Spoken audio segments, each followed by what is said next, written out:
バルセロナというのは不思議な街で、何度来てもまた来たい、もっと知りたい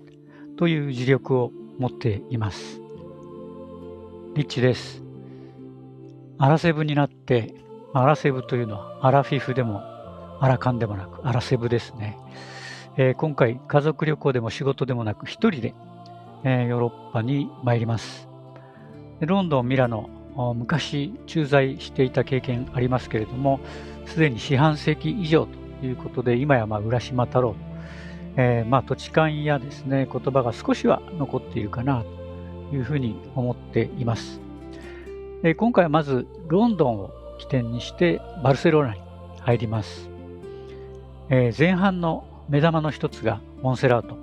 ピレネーへのツアー、トレッキングになります。一人旅ならではの発見やサプライズを期待しています。そして後半はイタリア・ドロミテ地方、コルチナ・ダンペッツォを拠点に山や湖を訪れます。初めてバルセロナに来たのはもう40年以上前、新婚旅行の時でした。それからプライベート、あるいは仕事で何度も来ていますけれども、今回はガウディ没後100年という区切りの年に再び訪れるということで楽しみにしています。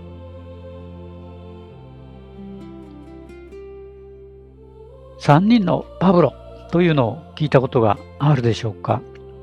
パブロ・ピカソ、パブロ・カザロス、そしてパブロ・ネルーダ。2人はスペイン人。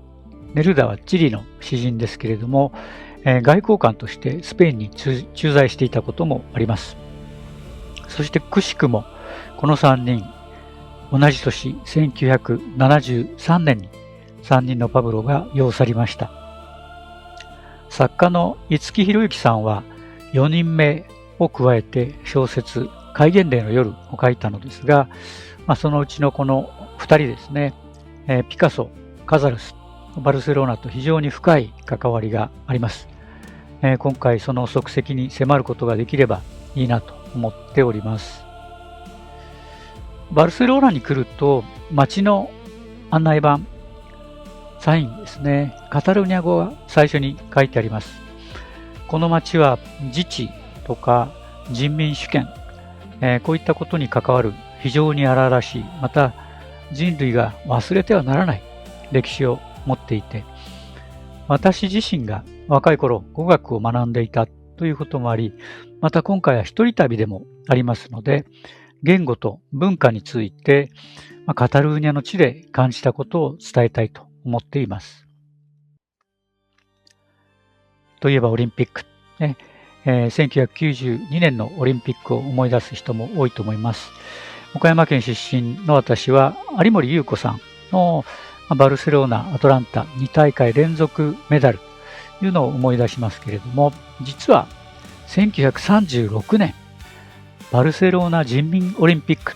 というスポーツ大会が開かれようとしていたというのをご存知でしょうか。今回私も初めて知ったんですけれども、この幻のオリンピックにまつわるパブロ・カザロスの逸話、そしてまたその歴史を回収するかのような1992年の閉会式、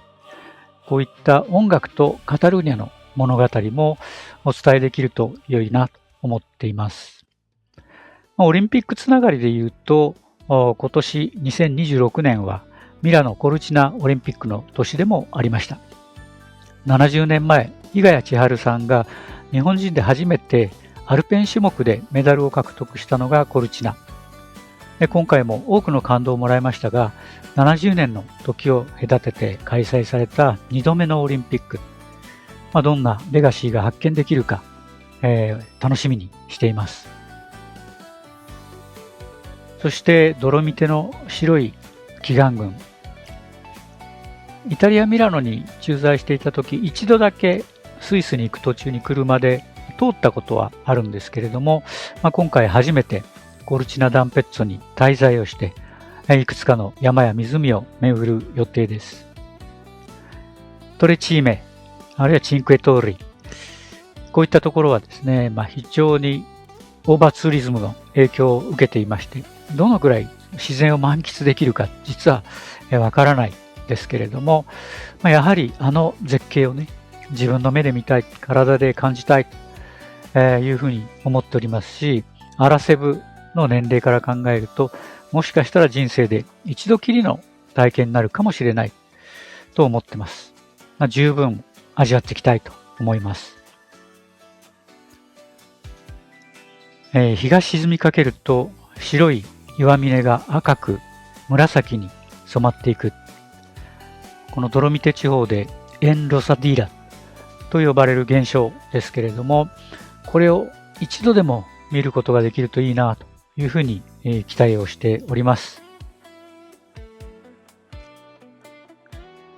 リッチーズ・ジャーニー、アラセブが行く歴史と文化と参考の旅、山行きです。参考の旅。こういうタイトルで私が見て感じたことを少しでも共有できればと思い、YouTuber でもない私がワンオペで企画、録画、編集、すべて自分でやろうというふうに思っています。まずはバルセロナ編、続いてコルチナ編シリーズでお届けします。ぜひお楽しみに。では、アスタルエゴ、チャオチャオ。